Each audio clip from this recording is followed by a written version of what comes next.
dutangiye tubasuhuza inshuti zacu mukomeje kudukurikira kuri channel yacu ishuri rya mudasobwa, tukaba tubahaye ikaze nanone mu masomo y'uruhererekane rwa Photoshop,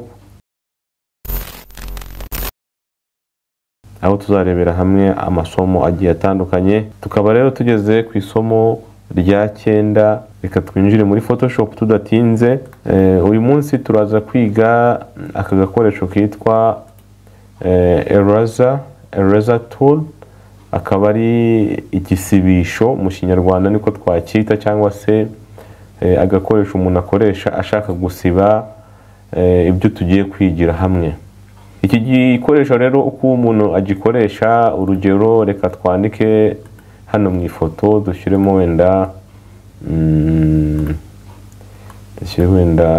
twandike n'ikaramu nkuko twabyize ubushize. Urareba twanditse muri ino foto. Noneho turashaka gusiba bino bintu, ese twabisiba gute? Nta kindi gikoresho dukoresha uretse kuza hano tugakanda hano kuri aka kantu kameze nka gome y'igisibisho. Urabona ko handitse ngo ERASER tool, ukaza gutyo ugakandaho, noneho ukaza ugasiba bya bintu washushanyije mu ifoto yawe. Urareba ko iyo ugize gutyo ukabisiba byose bigenda bigashiraho gutya. Kuko rero twize ko iki gikoresho cyandika, urandika ukoresheje iki ngiki wenda bitewe naho ushaka kwandika gushushanya n'ibiki nk'uko twabyize mu masomo atambutse, wenda cyangwa se ukandika wibeshye nka gutya. Kugira ngo rero usibe bino bintu nyine uraza ugakanda hano ugasiba. Noneho iyo ukanze kuri kano kantu hari settings zizano hejuru, turarebera cyane cyane yitwa opacity, ikunda kugaruka cyane. Wenda reka dushushanye nanone. Urareba nituza tugakanda hano kuri aka kantu gasiba, agasibisho tugasiba, urora ko gasiba neza. Ariko kubera hari 100% niyo mpamvu kari gusiba neza. Wenda reka tumanure dushyire kuri 80, wenda 80. Urebe ukuntu iri gusiba. Urareba irasiba igasiga inyuma ikintu gisa nk'ikigaragara ntisibe neza. Kugira ngo bigaragare neza reka twandike umurongo munini. Uyu ni umurongo munini. Noneho igisibisho nacyo tugire kinini. Urabona kubera reka noneho wenda tumanura tugeze kuri 50. Urareba n'insiba hano kuri 50 ntago bisibika neza kubera twagize gute, twagabanyije opacity. Opacity hano hejuru twagize 52. Bityo iyo usibye ntago bisaba ko ukandaho inshuro nyinshi ugasiba. Ariko iyo tuyigize 100% isiba vuba vuba gutya yihuse. Iyi setting iri hano hejuru nicyo imaze. Tujye rero iyo ukanze hano ugakanda kuri mouse yawe cyangwa se kuri suri, kuri buto y'uburyo, haza utundi tuntu tubiri. Harimo background eraser tool na magic eraser tool. Iyi background eraser tool imeze nk'iyi ngiyi twize gusiba background nyine, ukanda hano igahita igenda. Wenda reka tujye mu yindi foto tuyifashishe. Iyi ngiyi ndiro yitwa background eraser tool, nayo ikora nk'iyi ngiyi, ariko yo bisaba ko ugenda usiba gake gake. Reka tuyikoresha nayo turebe uko ikoreshwa. Iyo rero ukanze kuri background eraser tool haza akantu kameze nk'akazeru. Aka kantu k'akazeru niko kugufasha kugenda usiba background iri inyuma y'ifoto. Uhituza rero ugakandaho gutya, ugakanda. Reka tubanze tushire kuri no foto kugira ngo tubashe kueditinga kuri layer y'iyi foto. Kugira ngo tuje kueditinga ukaza ugakanda background eraser tool, noneho ugatangira gukanda kuri ka kazeru gutya. Iyo ukanze cya kirere kigenda kigira gute, kivaho. Cya kirere kigenda kivaho. Urara ko ndi gukanda kirere kikagenda gute, kikagenda. Noneho ukagira gutya cyose ikirere ukakimaraho kuri no foto. Ubu dushatse twazana iki, twazana ikindi kirere tukagishyira hano inyuma. Reka dushaka wenda reka dufata ino foto tuyishyire hari inyuma turebe kugira ngo bibashe kugaragara neza. Urareba ya foto twayizanye tuyishyira hehe, tuyishyira inyuma neza ya cya kirere twasibye. Urareba ko ifoto yise ihinduka 100%. Kubera iki? Kubera twasibye ya background tukazana indi background kubera twifashishije kano gakoresho kitwa background eraser tool.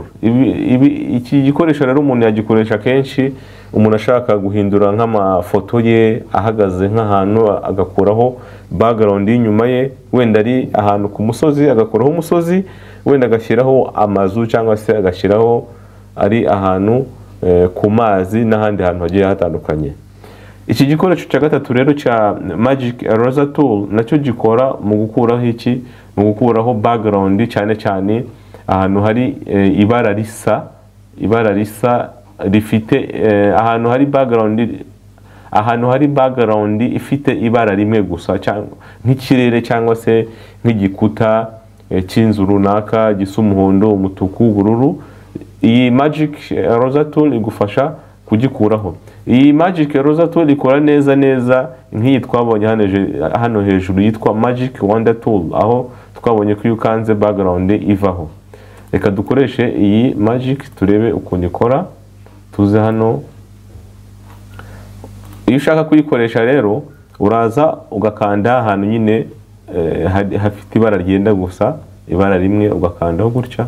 Urareba iyo ukanzeho cya kirere kigenda gisibika, ukongera ugakanda kigasibika, ukongera gutya mpaka ugisibye cyose ukakimaraho. N'utu two hejuru reka tudukureho kugira ngo igaragare neza. Urareba iyi bidufashije kuyisiba, gusiba cya kirere cyari kiri inyuma y'iyi nzu. Bityo reka wenda dushyireho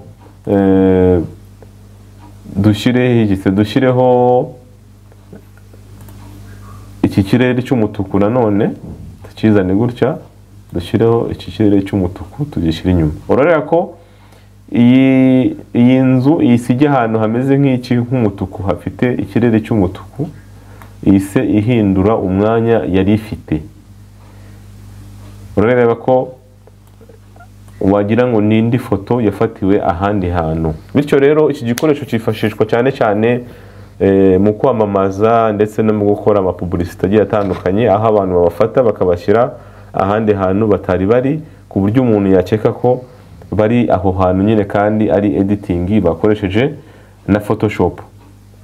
Ikindi kintu ino eraser tool ikora nanibagiwe kubigisha, nuko iza ikagira gute, nuko iza wenda reka tugarure ya foto ifite ikirere, wenda reka dufate uno muntu tumuzane hariya, uno muntu tumuzane hano, tumukorere iki, tumukorere wenda dushaka gukora nka poste y'igitaramo runaka, cyangwa se wenda twimagine ko uno muntu wenda ari nk'umushyushyarugamba w'ahantu runaka, arashaka gukorerwa posteri yo gushyira ku kirori cye cyangwa se ku gitaramo cye. Uraza gutya ukamuzana, noneho ukagira gute, ukazana ugaca akantu k'akazeru kazengurutse umutwe we, wenda nka gutya. Ni urugero ndi kubaha ariko kugira ngo mubashe kumenya uburyo ino eraser tool ikoreshwa. Reka duhindure ahangaha dukuremo, noneho wenda irangi ry'ahangaha turigire nk'umutuku, wenda umuhondo, turigire umuhondo gutya. Reba ko no muntu azengurutswe n'iki, n'akantu k'umuhondo, akantu k'akazeru k'umuhondo, kugira ngo rero ibi bice biri inyuma y'aka kantu k'umuhondo bigende byose. Turifashije iki, turifashisha iyi eraser tool dusiba ibindi bice tudashaka. Turaza tugire gute, dusibe ibindi bice bizengurutse inyuma y'aka kazeru, kugira ngo hasigare umutwe w'uyu muntu n'aka kazeru. Ubwo turaza duhere hano dusiba gutya. Ureba ko iyo dusibye arasigara mu kazeru wenyine,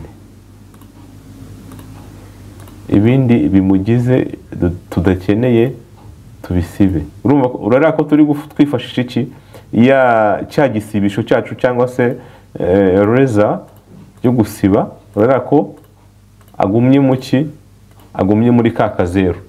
Rero nko ku editinga amafoto yo gukoresha ku bitaramo, ku birori runaka, iyi eraser tool ikunda gukoreshwa cyane, cyangwa se gukoresha amafoto